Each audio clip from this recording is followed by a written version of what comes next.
To students, same school, same internet, same 24 hours. Fast forward 10 years. What changed? Not talent, not luck, not background.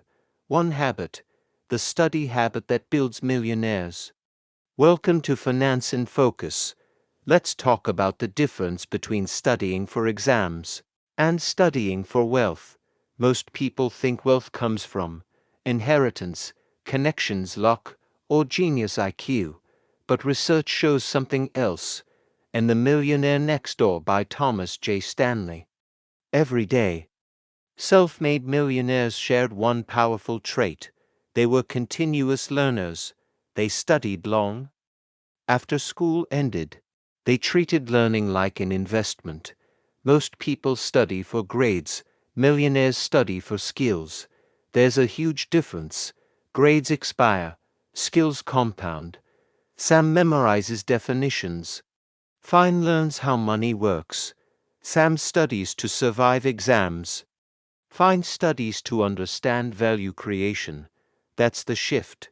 Now, we break it into 4 powerful pillars. Millionaires don't randomly consume information. They study sales, investing, marketing, communication, technology, and business systems. For example, Warren Buffett spends hours reading daily. He once said he read 500 pages a day when he was younger. Reading equals compounding knowledge. Knowledge equals better decisions. Better decisions equal money. Shallow studying creates shallow income. Deep studying creates deep value. The concept of deep work was popularized by Cal Newport in his book, Deep Work, when you study without distraction. Your brain forms stronger neural connections. You learn faster. You remember longer. Millionaires don't multitask, they concentrate. It's not about 10-hour study days. It's about one focused hour daily. Compounding works with money. It also works with learning.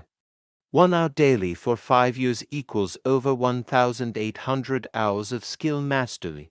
That's how expertise is built. Learning without application is entertainment. Millionaires test ideas. They experiment. They fail. They adjust. They learn again. Study. Apply. Improve. Repeat. That cycle builds wealth. Let's be honest. Most people study celebrity drama, viral trends, who said what, and mindless scrolling. But here's the problem. Information is everywhere. Profitable knowledge is rare.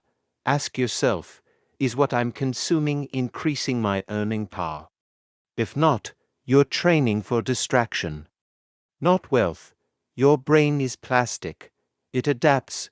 If you train it to focus, it strengthens. If you train it to scroll, it weakens. The ability to delay gratification is critical. The famous marshmallow experiment at Stanford University showed that children who delayed rewards had better outcomes. Later in life, money is delayed gratification. Studying instead of scrolling is delayed gratification. It's the same muscle. Now, for the practical steps.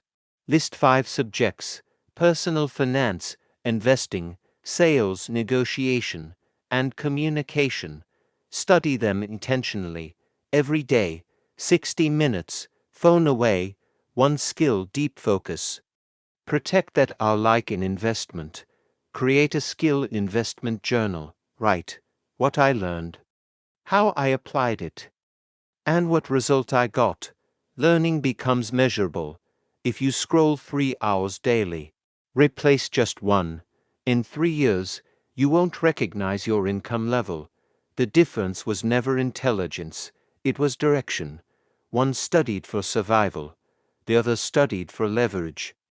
Millionaires are not built in banks, they're built in quiet rooms, with books open, phones off, and focus on. So here's the question: what are you studying today? Because your income in 5 years is hiding in what you choose to learn right now. This is Finance in Focus, where we don't just talk about money, we build the mindset that earns it. Remember Fine and Sam? Let's check back in with them. After spending weeks learning about web development, Fine decided it was time to put his knowledge to the test. He started a personal project, building a simple weather app. He was excited. Mapping out the features, designing the interface, and writing the first lines of code. It felt great to finally create something tangible. But then, he hit a wall. A nasty bug appeared, and his app kept crashing. For 2 days, Fine tried everything he could think of.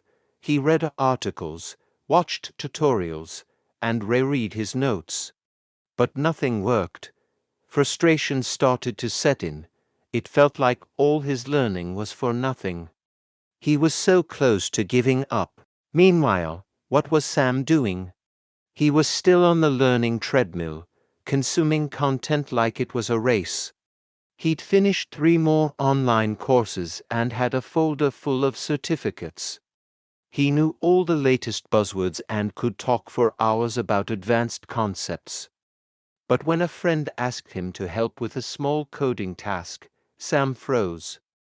He realized he knew a lot about coding, but he didn't actually know how to do it. His knowledge was a mile wide and an inch deep. Back to Fine. Feeling defeated, he remembered a coding community he'd joined. Hesitantly, he posted his problem, sharing his code and explaining what he'd tried. Within minutes, replies started coming in. Someone pointed out a tiny error he'd overlooked. Another person suggested a more efficient way to write a function. It wasn't just about fixing the bug, it was a conversation. Fine realized he wasn't alone. With this new perspective and a little help from his community, Fine fixed the bug in under an hour. That feeling of relief and accomplishment was incredible. He hadn't just solved a problem. He had truly learned.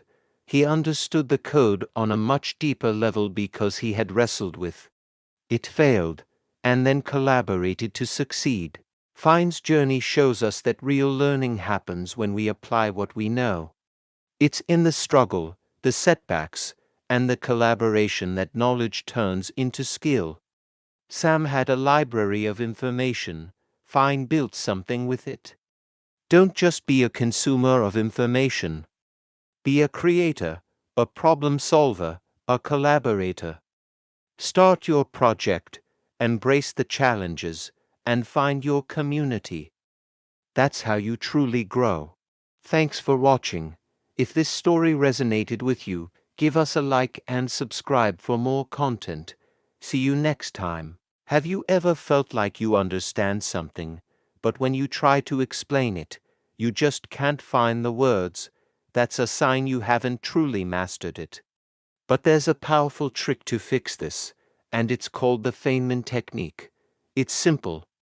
Learn something, then try to teach it to someone else in the simplest terms possible. Take Fine, for example. He's working on a complex coding project. To really nail it, he explains his progress to his friend who knows nothing about tech. He has to ditch the jargon, use simple analogies, and really break it down. In doing so, Fine spots gaps in his own understanding that he never noticed before. He's not just teaching, he's learning on a much deeper level. But what if you take this idea a step further?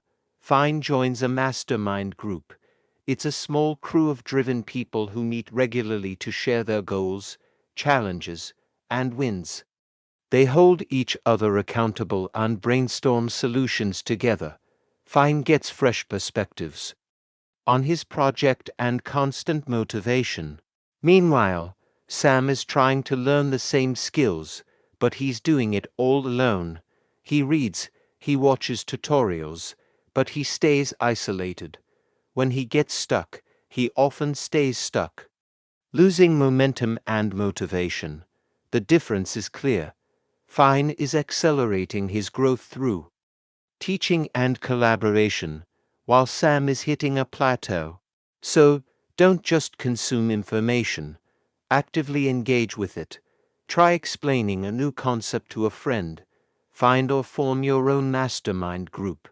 When you learn together, you grow faster and go further than you ever could alone. Thanks for watching. And don't forget to subscribe for more tips,